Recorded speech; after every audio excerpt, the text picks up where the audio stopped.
Good morning sir. Good morning, good morning. आवाज आ रही है बेटा? Yes sir. क्या पढ़ रहे थे? अपना अधिकार यस सर। कितने पढ़ लिए थे?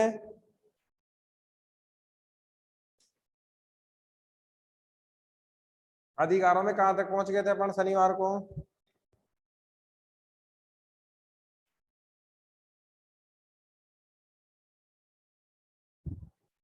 नहीं है याद? हमने पढ़ लिया था 20 तक, है ना? आज पढ़ना है अपने को 21। देखो 21 क्या है।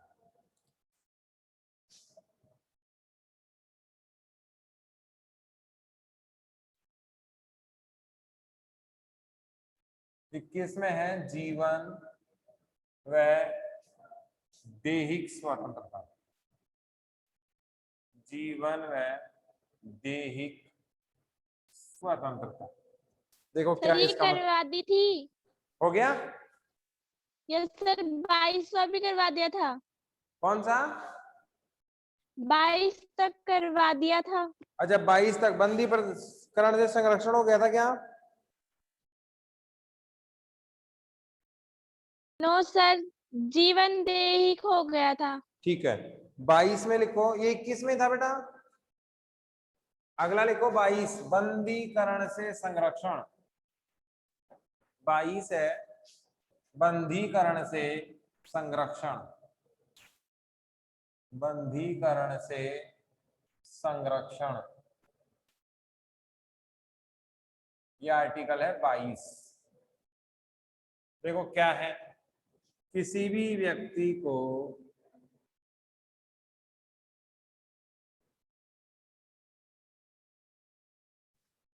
बंदी बनाते समय, किसी भी व्यक्ति को बंदी बनाते समय यह जानने का हक होगा, यह जानने का हक होगा कि उसे बंदी क्यों बनाया गया है, क्यों बनाया गया है। पहली बात तो ये कि प्रत्येक व्यक्ति को यह अधिकार दिया गया है कि जब भी उसे गिरफ्तार किया जाए तो उसको ये जानने का अधिकार है, जानने का क्या है, हक है, अधिकार है कि उसे बंदी क्यों बनाया गया है, और पुलिस उसे ये बताएगी। दूसरा देखो, 24 घंटे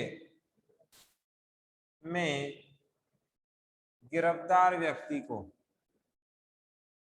गिरफ्तार व्यक्ति को न्यायालय के समक्ष,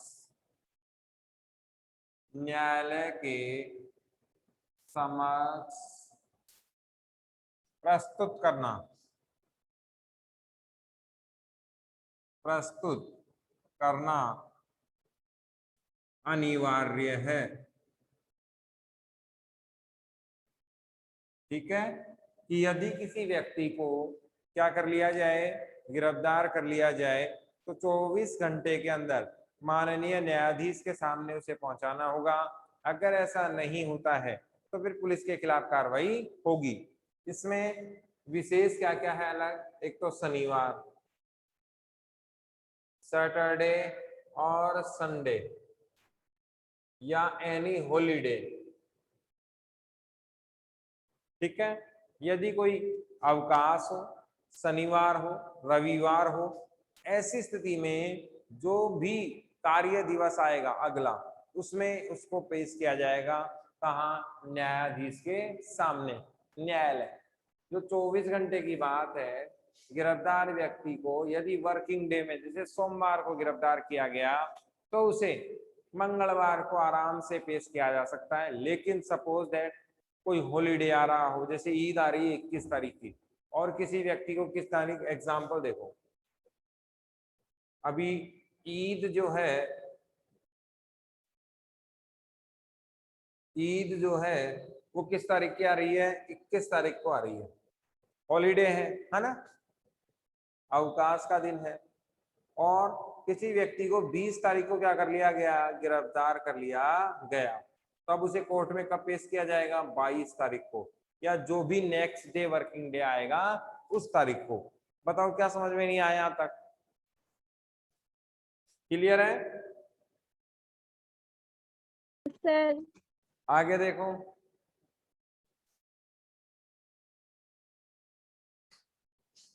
बंदी व्यक्ति को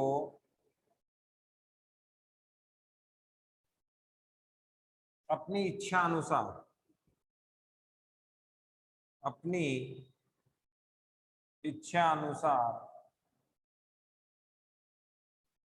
न्यायिक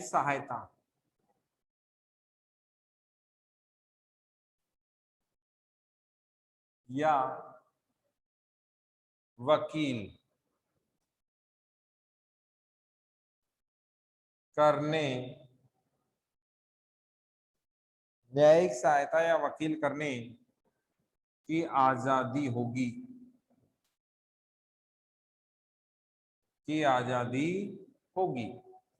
बंदी व्यक्ति अपनी इच्छा अनुसार न्यायिक सहायता या वकील करने की क्या होगी? आजादी होगी। और वो अपनी इच्छा अनुसार क्या कर सकता है? वकील कर सकता है। उसे यदि वकील नहीं मिलता है, देखो इसमें क्या प्रावधान है।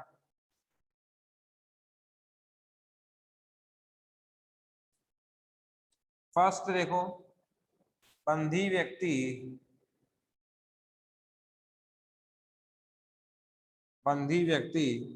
अपना वकील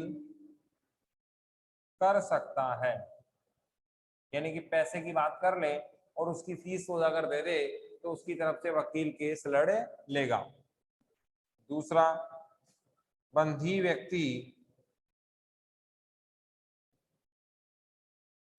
कानून से सहायता मांग सकता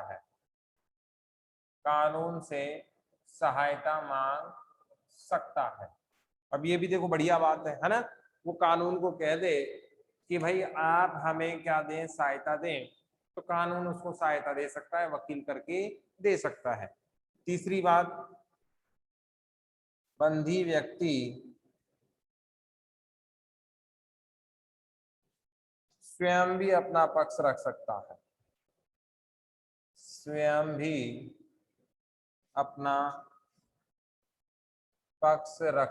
है।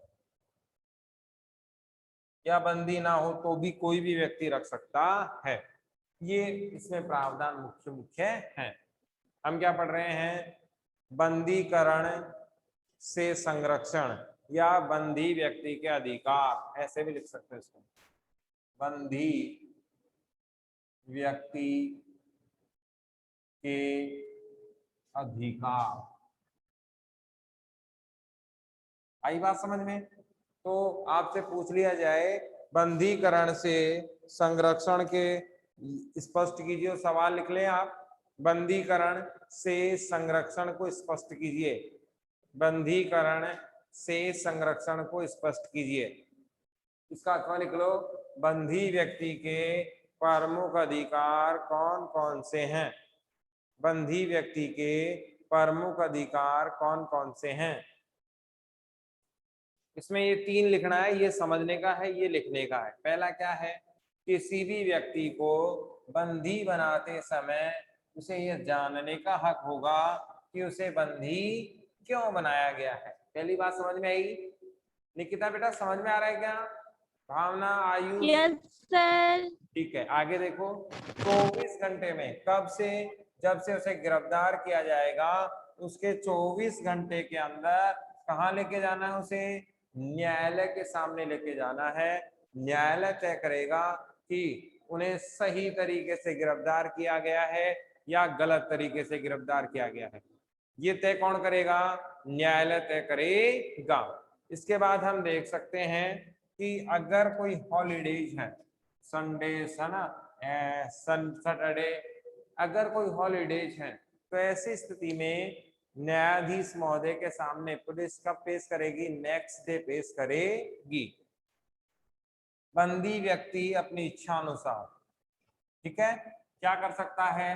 न्यायिक सहायता ले सकता है। न्यायिक सहायता कौन देगा? वकील, जिसको हम क्या कहते हैं? एडवोकेट। क्या कहते हैं? एडवोकेट। क्योंकि कानून का जानकार वही है, क्योंकि भारत के संविधान को वकीलों का स्वर कहा जाता है। वकीलों का स्वर्ग लिख लें आप। भारत के संविधान को वकीलों का स्वर्ग क्यों कहा जाता है? क्वेश्चन लिख लें, भारतीय संविधान को वकीलों का स्वर्ग क्यों कहा जाता है? आंसर क्या आएगा? भारत का संविधान सरल नहीं है। भारत का संविधान, आंसर लिख लें आप, भारत का संविधान सरल नहीं है। इसे आसानी से नहीं समझा जा सकता। भारत का संविधान सरल नहीं है, इसे आसानी से नहीं समझा जा सकता, इसीलिए यह आम आदमी के परे है। इसीलिए यह आम आदमी से परे है।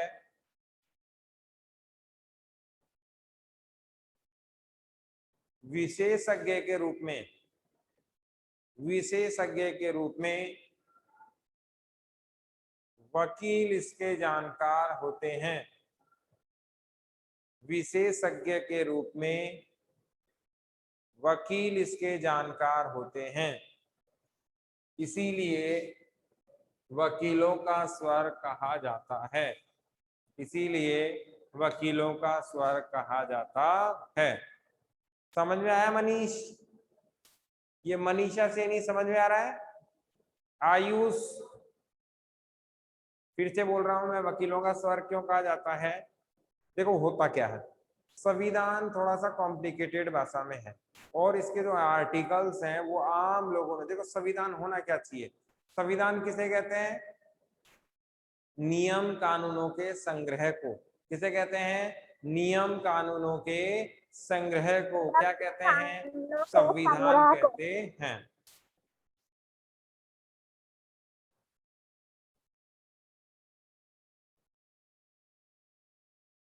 नियम कानूनों के संग्रह को क्या कहते हैं? संविधान कहते हैं। एक बात, इस संविधान को होना कैसा चाहिए? चाहे भारत ही नहीं, दुनिया की कहीं भी हो, इस संविधान को कैसा होना चाहिए?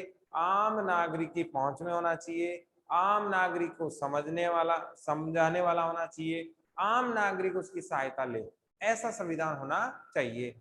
जबकि भारत का संविधान समाज के हर तबके को तो कवर करता है, समाज के हर व्यक्ति को न्याय की बात तो करता है, लेकिन लैंग्वेज इजी नहीं है। इसीलिए हुआ क्या कि हमें संविधान को समझने के लिए या संविधान में केस दायर करने के लिए, अपने अधिकारों के लिए, हम उसे आसानी से जान नहीं पाते। इसीलिए हमारा प्रतिनिधि के रूप में हम हमारा वकील हायर करते हैं। वो वकील हमारा पक्ष रखता है क्योंकि वो कानून का क्या होता है? जानकार होता है। भारत के संविधान के विशेषज्ञ केवल वकील मात्र ही है, इसीलिए वकीलों का स्वर क्या किसे कहा गया है? भारत के संविधान को कहा गया है। यहां से कोई सवाल पूछना है बेटा? No sir. अगला देखो, शोषण के विरुद्ध अधिकार कौन से आर्टिकल में है?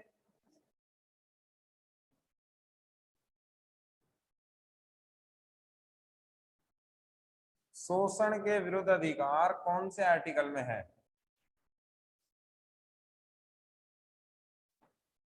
23 तो इसमें था ना, हमने पढ़े थे ना 6 मूल अधिकार। अरे पढ़े थे कि नहीं पढ़े थे? कितने मूल अधिकार पढ़े थे? 6। और 6 में हमने एक एक देखा था। पहला देखा था समानता का, दूसरा स्वतंत्रता का, तीसरा शोषण का, चौथा धर्म का, पांचवा शिक्षा संस्कृति का और छठा संवैधानिक उपचार। पढ़ा था ना? तो अभी कौन सा पढ़ रहे हैं? तीसरा। कौन सा है? शोषण के विरुद्ध अधिकार। कौन से में?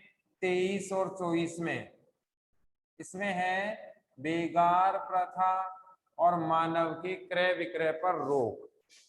हाँ, इसमें है बेगार और मानव का क्रय विक्रय, बेगार प्रथा व मानव का क्रय विक्रय पर रोक।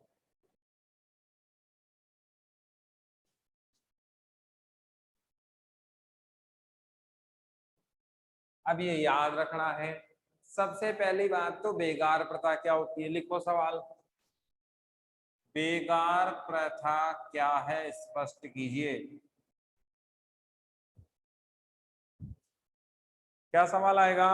बेगार प्रथा क्या है, स्पष्ट कीजिए। क्या होती है?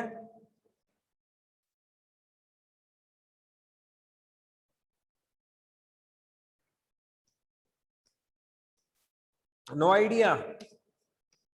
देखो क्या होती है बेगार प्रथा। अपने गांव में देखा होगा, शहरों में भी आपने देखा होगा, बहुत सारे लोग सफाई का काम करते हैं, करते हैं ना। शहरों में सफाई का कार्य दो लोग करते हैं, एक तो निगम के लोग। कौन से? नगर निगम वाले। और दूसरे कौन से हैं शहरों में? एक नंबर। और दूसरे लोग कौन से हैं? जो स्वयं हैं, स्वयं के स्तर पर दोनों काम करते हैं। देखो शहरों में और गांव में अंतर है। दूसरा देखो, गांव में स्वयं के स्तर पर ही करते हैं। अब ये एग्जाम्पल समझना। शहरों में दो प्रकार के लोग हैं सफाई लाइन के अंदर। पहले तो वो जो नगर निगम से आते हैं, उन्हें तनख्वाह कहाँ से, वेतन सैलरी कहाँ से मिलती है? सरकार की तरफ से मिलती है। नगर निगम उन्हें पेमेंट करता है, हमें 1 रुपए भी देना नहीं होता। समझ में आई बात? जैसे यस हमारे सर। स्वच्छ भारत वाले आ रहे हैं सुबह सुबह, वो गाना याद हो गया ना, स्वच्छ भारत, है ना, वो वाला। आपके जो टैक्स हैं, आपका जो बिजली का बिल है, उसमें निगम कर के नाम से वो टैक्स लग जाता है, और नगर निगम वो पैसा ले लेता है, आपको फैसिलिटी देता है। दूसरे आप देखो, मोहल्ले में जो सफाई वाले लोग हैं, वो अपने स्तर पर सफाई करते हैं, झाड़ू लगाने आते हैं ना, दोनों ही जगह। बताओ लगाने आते हैं कि नहीं आते? झाड़ू लगाने आते हैं। और इन्हें क्या मिलती है? रोटी मिलती है ना। ऐसा देखा आपने? झाड़ू लगाने वाले आए, उनको क्या मिली? रोटी मिली। ऐसा देखा आपने? यस, ठीक है। देखो ये क्या सर हुआ, क्या उसे उचित वेतन मिला? क्या झाड़ू लगाने के बदले क्या मिला? उचित वेतन मिला क्या? नहीं, उचित वेतन नहीं मिला। क्या कहलाती है? बेगार कहलाती है। किसी भी कार्य को कराने के बाद, या किसी भी कार्य को अपन करवा रहे हैं और उसके बदले उचित वेतन मुद्रा के रूप में अगर नहीं मिल रहा है, तो वो क्या कहलाता है? बेगार प्रथा कहलाती है। दूसरा एग्जांपल देखते हैं। जैसे मान लो हमने कोई काम किया, कोई गड्ढा खोदा, कोई सड़क निर्माण में काम किया, और वहां से हमें पैसा ना मिलकर कोई वस्तु मिल जाए, गेहूं मिल जाए, कुछ भी मिल जाए, XYZ, जो उचित मूल्य की नहीं हो सकती। क्या हमारी रिक्वायरमेंट उसकी थी? ये भी देखना पड़ेगा। हाँ, अगर किसी को रिक्वायरमेंट है और वही चीज मिल रही तब तो ठीक है, लेकिन बहुत सारे लोग ऐसे हैं जिनको रिक्वायरमेंट होती ही नहीं है उस चीजों की, तो फिर उसका कहीं ना कहीं क्या हो रहा है? शोषण हो रहा है। इस प्रथा में क्या होता है? व्यक्ति का शोषण होता है। व्यक्ति का क्या हो रहा है? शोषण हो रहा है, क्योंकि उसको उचित क्या नहीं मिलता है? वेतन नहीं मिलता है, जो उसे मिलना चाहिए था। तो ये प्रथा कौन सी कहलाएगी? बेगार प्रथा कहलाएगी। इसका दूसरा उदाहरण और देखते हैं अपन। इसमें क्या होता है? जन्मजात जन्मजात मजदूरी होती है। आपने नाम सुना होगा दास प्रथा। यस दास सर, प्रथा सुना हुआ सुनिए है। क्या? दास प्रथा में यस क्या होता सर। है? व्यक्ति को खरीदा जाता है और वस्तु की तरफ से काम में लिया जाता है। दास को केवल खाना दिया जाता है और दास एक मशीन की तरह काम करेगा अपने मालिक के लिए, और वो भी एक लंबे समय तक। तो जैसे दास प्रथा है वैसे ही क्या है, बेगार प्रथा भी है। इस बेगार प्रथा में मालिक के लिए काम किया जाता है और बेगार प्रथा में कुछ भी वेतन के रूप में या तो बहुत कम दिया जाएगा या दिया ही नहीं जाएगा। उसके बदले रोटी दी जाएगी, अनाज दिया जाएगा या कुछ और पारितोषिक दिया जाएगा, जो वास्तव में सही नहीं है। बताओ बेगार प्रथा में क्या दिक्कत आई? कोई दिक्कत है क्या बेगार प्रथा? No sir. अब देखो इसमें है मानव का क्रय विक्रय पर रोक। तो आप जानते हो मानव वस्तु नहीं है, और व्यापार किसका होता है? वस्तुओं का। व्यापार किसका होता है? वस्तुओं का, जानवरों का, या ऐसी चीजें जिन्हें हम खरीद बेच सकते हैं, उनका व्यापार हम अच्छे से देखते हैं, है ना। लेकिन मानव एक वस्तु नहीं है, बौद्धिक संपदा है और सजीव प्राणी है। सजीव के साथ साथ इसमें मस्तिष्क भी है। इसीलिए हमारे संविधान ने मानव के क्रय विक्रय को क्या कर दिया? बैन। यदि कोई व्यक्ति किसी को खरीदता है या बेचता है तो दोनों ही क्या है? गैर कानूनी हैं। तो आपको ये भी थोड़ा सा ध्यान रखना है कि मानव के क्रय विक्रय पर क्या लगा दी गई है? रोक लगा दी गई है। आर्टिकल 24 देखें।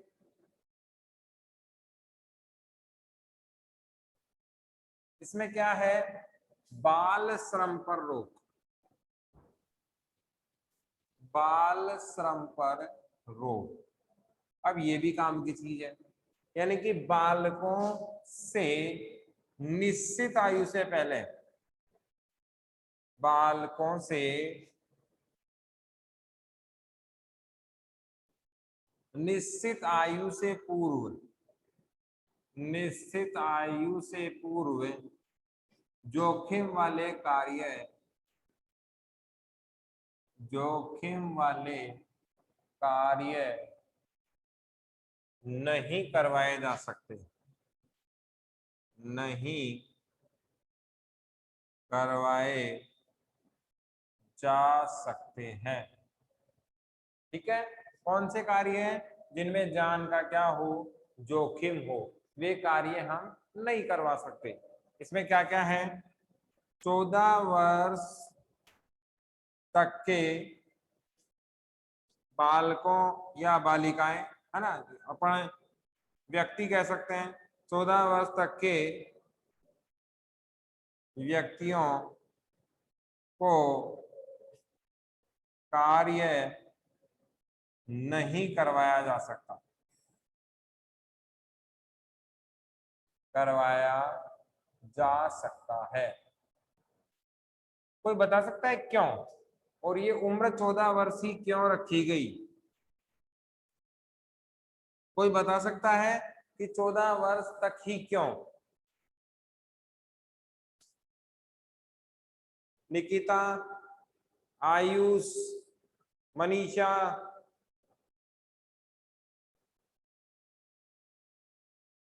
नहीं? सर। देखो क्या हुआ, पढ़ने की उम्र क्या थी?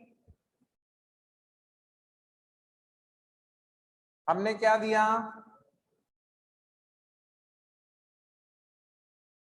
शिक्षा का अधिकार। बताओ दिया कि नहीं दिया? भारत का संविधान ने आपको क्या दिया है? 6 से 14 वर्ष तक क्या दिया है? शिक्षा का अधिकार। तो 14 वर्ष तक तो आप पढ़ोगे या काम करोगे? पढ़ेंगे। आ रही है ना बात समझ में? इसीलिए कहा गया है कि 14 वर्ष तक बच्चों से कार्य नहीं करवाया जा सकता। समझ में आ रही है? अब कुछ लोग करवाते हैं, आप कहोगे सर करते भी हैं, तो वो गैर कानूनी है ना, सही तरीके से नहीं है। कानून कहता है कि 14 वर्ष तक बच्चे को केवल शिक्षा दिलानी है, और ये उसका क्या है? अधिकार है। क्या है? उसका राइट है। और अधिकार कहाँ से प्राप्त किए जा सकते हैं? न्यायालय से प्राप्त किए जा सकते हैं, क्योंकि ये क्या हैं, वाद योग्य हैं। क्या हैं, वाद योग्य हैं, न्यायालय से प्राप्त किए जा सकते हैं।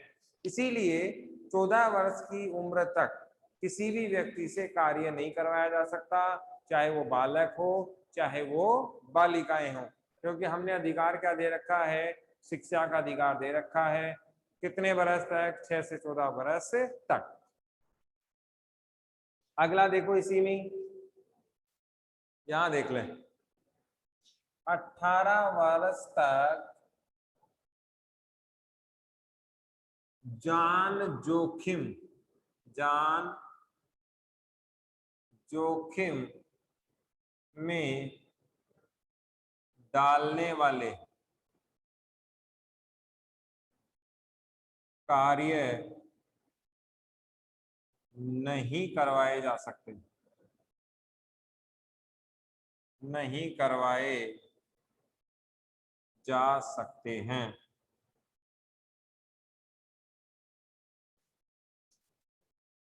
कितनी उम्र तक, 18 वर्ष तक। कौन से कार्य, जिनको जान का खतरा हो, है ना, ऐसे कार्य बच्चों से नहीं करवाए जा सकते। इसका मतलब आपके शरीर की सुरक्षा की बात भी की गई है। आपसे कोई ऐसा काम नहीं करवाया जा सकता जिससे आपकी जान को क्या हो, खतरा हो। कितने बरस तक, 18 बरस तक। फिर कार्य करने की उम्र क्या रह गई, 18 वर्ष के बाद। 18 वर्ष के बाद आप क्या कर सकते हैं, कार्य कर सकते हैं, कार्य कर सकते हैं। अब 3 कैटेगरी होगी। हमने आर्टिकल पढ़ा कौन सा, 23वां, क्या था, बेगार प्रथा पर रोक, मानव के खरीद फरीद पर रोक, यानी कि क्रय विक्रय पर रोक। कौन से आर्टिकल में है, 23वें। सवाल लिख लिया क्या बेटा, बेगार प्रथा क्या है, लिख लिया?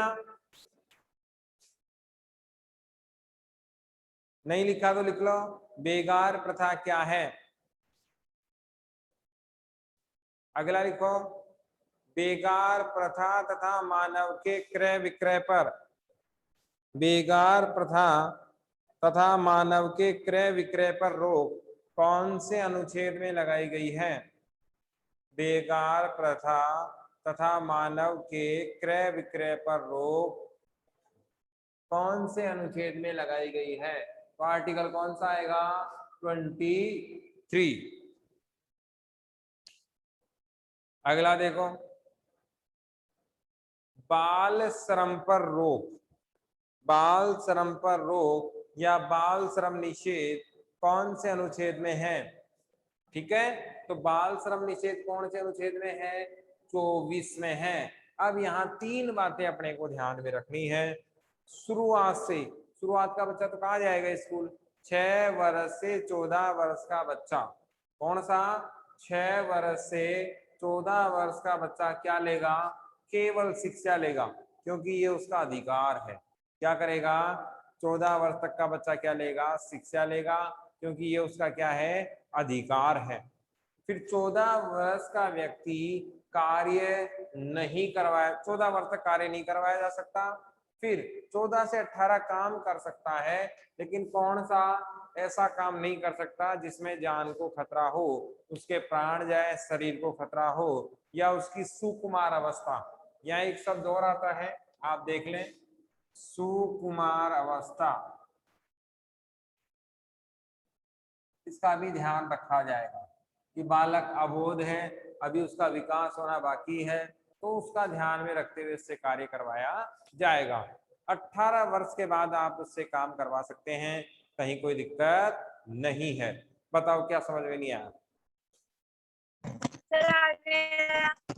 ठीक है, अब अपने को ध्यान रखना, अब अपने को यहाँ पर एक बात और ध्यान रखनी है, आर्टिकल 25।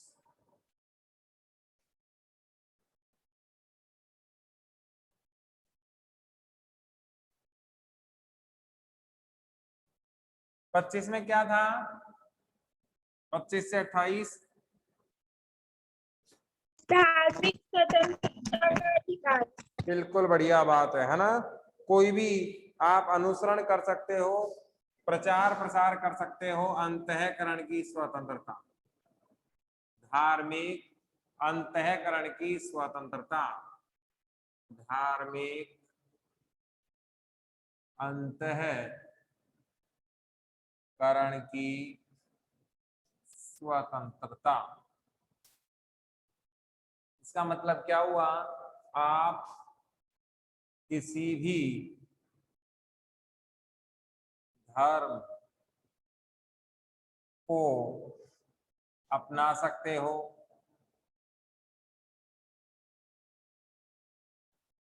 ठीक है, उसका उसकी उपासना कर सकते हो, क्या कर सकते हो? उपासना कर सकते हो, प्रचार प्रसार कर सकते हो,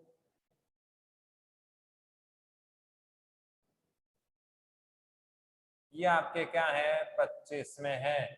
यानी कि आप किसी भी धर्म का क्या करें? प्रचार प्रसार करें, अनुकरण करें, कोई रोकने वाला नहीं है। 26 में प्रबंधन का मामला है कि आप किस तरीके से मॉनिटरिंग करते हैं, और 27 में 28 में आपके 27 यानी धार्मिक शिक्षण संस्थाओं पर रोक। ऐसी संस्थाएं आपको ये याद रखना है 28वां, बस अपने यही काम का है। धार्मिक आधार पर राजकीय या मान्यता प्राप्त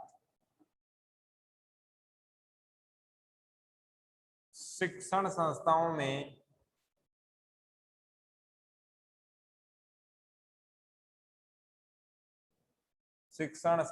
में धर्म की शिक्षा पर रोक।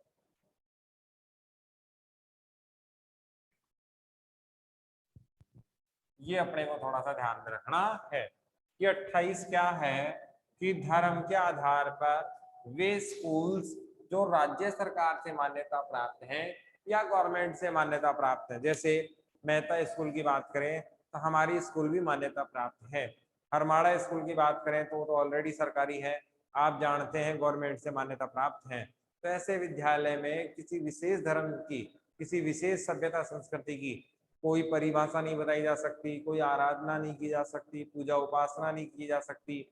हाँ, वो एक अलग बात है कि हम आराध्य माँ सरस्वती जो शिक्षा की देवी है उसकी पूजा कर सकते हैं, कहीं कोई दिक्कत नहीं, सब जगह करते हैं।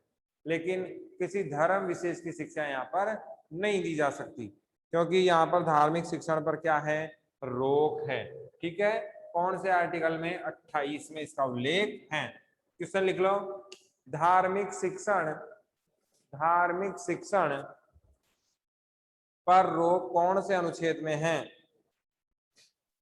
धार्मिक शिक्षण पर रोक कौन से अनुच्छेद में है? धार्मिक शिक्षण पर रोक कौन से अनुच्छेद में है? तो क्या आएगा? 28। अगला लिखो, धर्म अपनाने उपासना करने की आजादी। धर्म अपनाने उपासना करने की आजादी कौन से आर्टिकल में है? तो आएगा आंसर 25। अब देखो, शिक्षा और संस्कृति, शिक्षा व संस्कृति कौन से में है? 29 और 30। इसको बस इतना ही ध्यान रखना है कि जो अल्पसंख्यक हैं, क्या? अल्पसंख्यक, उनको अपनी संस्कृति,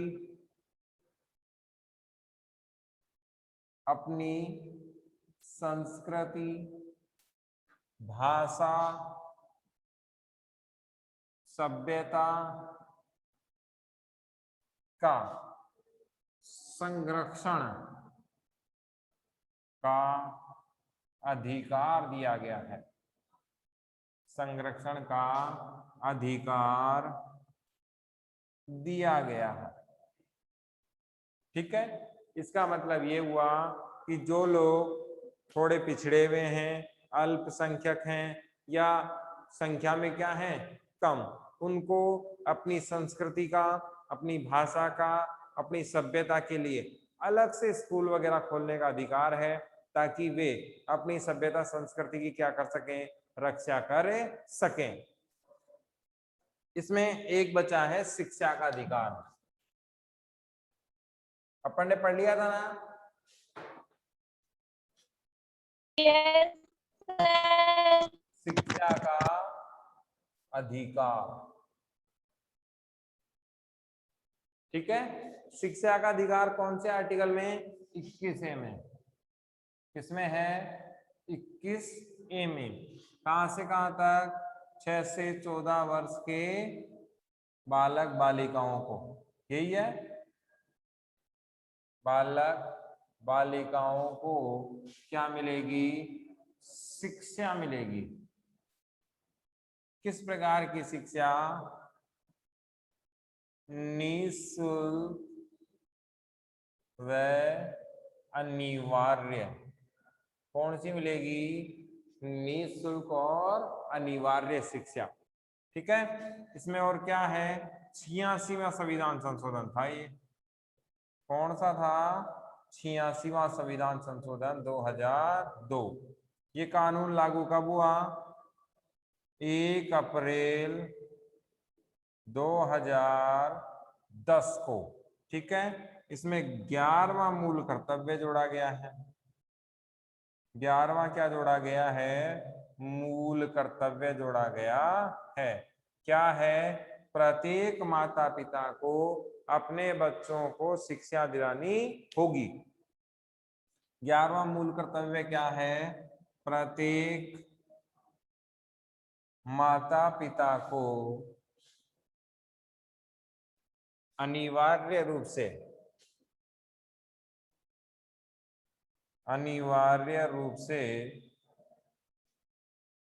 अपने बच्चों को शिक्षा दिलानी होगी। ये कौन सा कर्तव्य जोड़ा गया, 11वां कर्तव्य जोड़ा गया। तो क्या है शिक्षा के अधिकार में, शिक्षा का अधिकार कौन से आर्टिकल में, 21A में है। 6 से 14 वर्ष के बालक बालिकाओं का शिक्षा का अधिकार है। निःशुल्क अनिवार्य शिक्षा इसमें दी जाती है। 86वां संविधान संशोधन कब हुआ, 2002 में। लागू कब हुआ, 1 अप्रैल 2010। और कौन सा कर्तव्य जोड़ा गया, तो 11वां कर्तव्य जोड़ा गया। क्या है, प्रत्येक पेरेंट्स को अपने बच्चों को अनिवार्य रूप से क्या दिलानी होगी, शिक्षा दिलानी होगी। ठीक है बेटा, कोई सवाल है क्या, इसमें एक ही अधिकार बचा है, कौन सा, छठा, संवैधानिक उपचारों का अधिकार। ठीक है, क्या कह रहे हो आप नोट्स कहाँ पे भेजते हो, बेटा, नोट्स आपको यही बनाने हैं यहीं से ही। ठीक है ना, इतना स्लो इसीलिए तो पढ़ा रहे हैं, ताकि आप नोट डाउन कर ले आराम से। Yes, sir. ठीक है, थैंक यू।